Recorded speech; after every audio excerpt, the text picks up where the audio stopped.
Good day! Good morning! Yes, guys. So, if you remember yesterday, yung post ko, nag-harvest ako ng dragon fruit. At yung pinagkainan ko nga, ayan, binabad ko siya magdamag sa water, nilamas ko na nilamas, at ngayon naman ay, halika at idilig natin doon sa puno ng dragon fruit at sa puno ng aking mga gumamela at bonggabilya sa terrace. Let's go!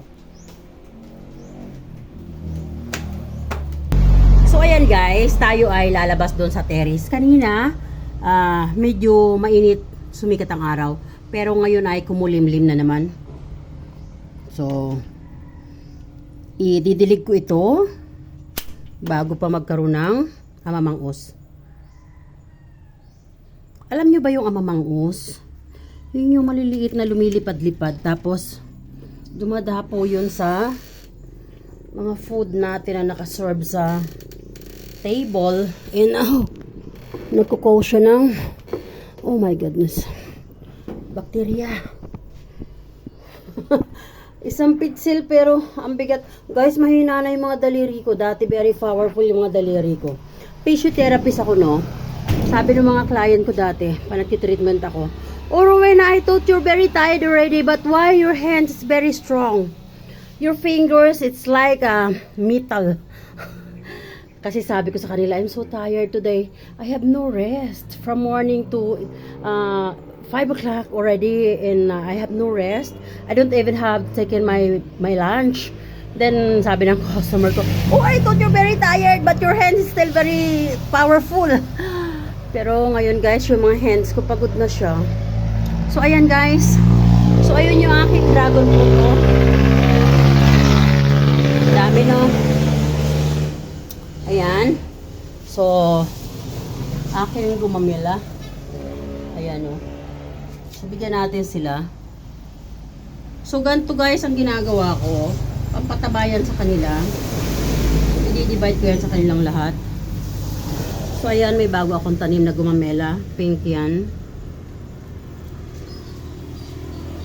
Ayan din. So, yan lang yung buhay ko guys.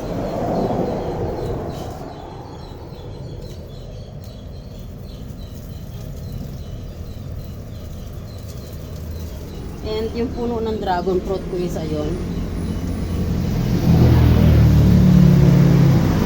Yan din natin yung puno. This is another gumamela. Ayan.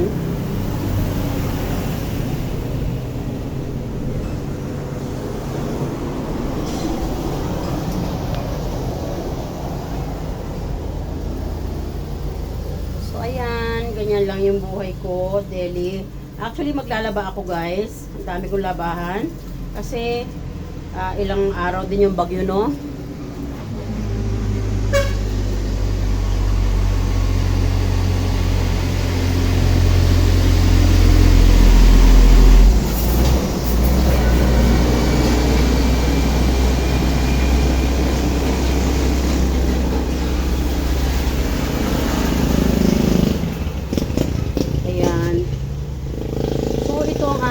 Labas ng terrace. Dito ako every morning nag-inhale, exhale. Pag yung gigising ko, bago ako mag-prepare ng breakfast ng alaga ko si Julian. So I have to make it sure na nag-inhale, exhale ako dito 15 minutes. So alam nyo na. Alam nyo guys, nagtatanong kayo kung bakit medyo chubby ako. Pero I feel healthy. Minsan kung bakit ako nahihilo katulad ng napopost ko, no?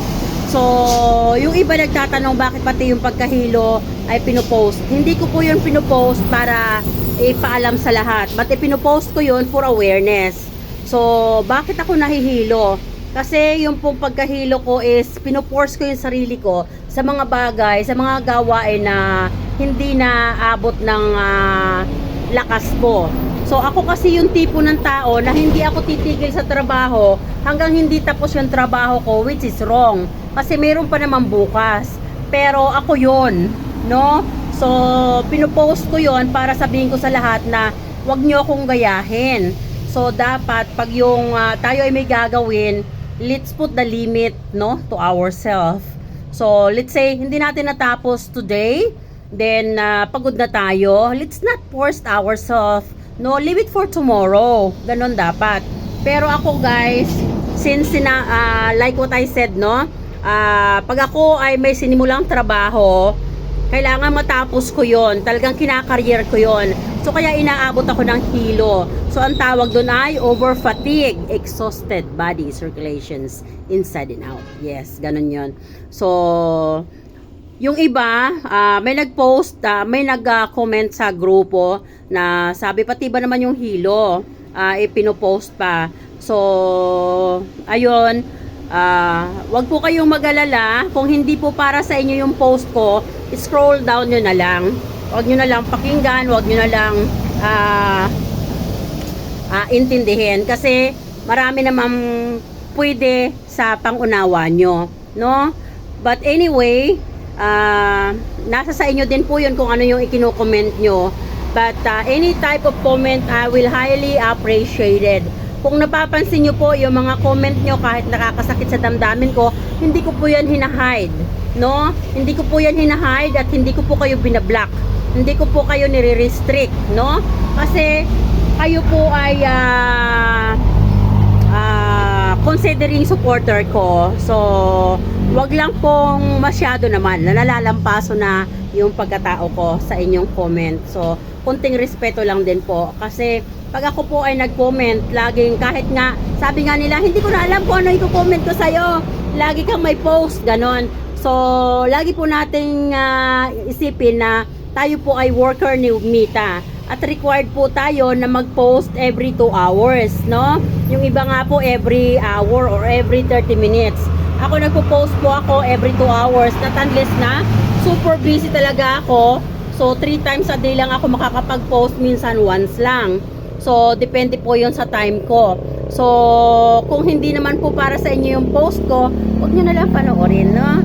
But I will always say, I will highly appreciated in advance your comments and support for keep commenting and sharing my post. And don't worry, once na continuous tayong kumikita dito, one of these days mabibinefits nyo rin yung aking pinaghirapan dito.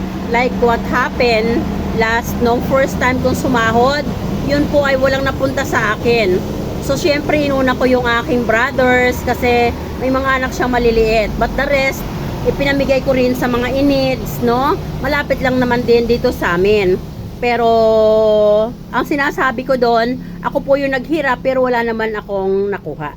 Pero masaya naman ako sa ginawa ko. So, let's just keep supporting one another to make us grow all together. And I love you all, guys. God bless. So, ayan. Kita nyo yung aking gumamela. Parang uulan na naman. Parang umaambon. Naku, umaambon nga, guys.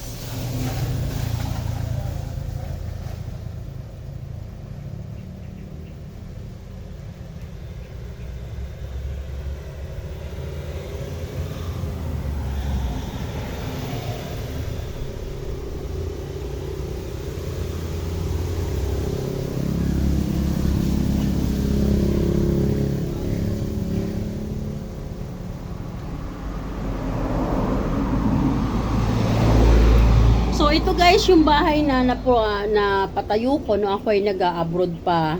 So sabi ko nga hindi ko ito basta napatay yung bahay na ito. Hindi man siya napayari. Kita nyo yung kisame. Ayan. So pinapalitan ko yung kisame pero yung aking karpintero na nag-renovate ay hindi ganun kagaling. Kasi natiklap na rin siya kaagad oh. So yung pagpa-renovate hindi mura. But anyway ayoko na lang isiping masyado kasi ayoko ma-stress. Very stressful kasi ako guys yung tipo ng tao na my brother, my youngest brother in Batangas, we have something in common in my youngest son. Pag kami ay nagtrabaho, we have to make it sure na mabibinefits ng nagpatrabaho sa amin yung results ng aming ginagawa or gagawin. Pero pag ako nakakita, katulad nung nag-renovate ng bahay ko, yung karpintero, tinan mo nagtikala na. Actually guys, Yan ha, pagka-renovate after 3 months nagtikala na yan. So syempre masama ang loob ko kasi especially now, no, yung binayad ko po diyan is last drop na yon nung aking savings nung ako ay nag-resign sa Singapore sa trabaho ko. So wala na akong savings para pa-renovate ulit. So kaya masama ang loob ko. Kaya lang, ayaw ko masyadong dibdibin kasi ayaw ko ma-stress. Baka mamaya mag-conflict pa sa aking kalusugan. So anyway, so let's maintain to be happy every day. Even a very, very simplest way para ma-maintain natin yung ating kalusugan na healthy. At dahil dyan, yun lang. Bye guys. I love you all. At i-continuous ko na itong ilagay sa puno ng dragon fruit para lalo siyang mamunga ng marami. I love you all. God bless.